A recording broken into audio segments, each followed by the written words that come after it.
In terms of abstraction, like you look at an artist like Jackson Pollock, where Clement Greenberg, the art historian, wrote about for the New Yorker or New York Times during that time period. His idea of what abstraction was when you just use the materials as they are in nature. Thus, Pollock's paint is just paintings for paint's sake. My images are not that way. They're related to life. They're related to experiences that I have, memories. Maybe it might be what I'm having for dinner and the colors just stood out to me and I happen to notice them. So I photograph them and I just use them as a palette.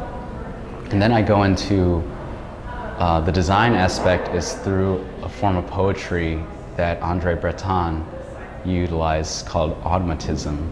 And this is what started the Surrealist movement. And in automatism, they initially thought you couldn't make images from it. You had to capture down your kind of Freudian ideas quickly on paper, and that if you were to make a painting out of it, it would take too long. You couldn't capture the essence of that sensation or that feeling. Obviously, the Surrealist image makers proved them wrong.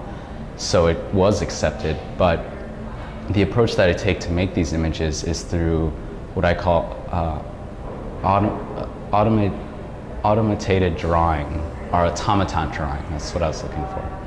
Automaton drawing comes from subconscious design because you are thinking of the form and you can draw like a child would and just create the design, something that you're paying close attention to. It's not a scribble or a doodle.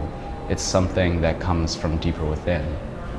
And then the palette's usually chosen from, let's say, if it is my dinner and it's red onions and garlic, then I'm going to choose colors of red onions and garlic.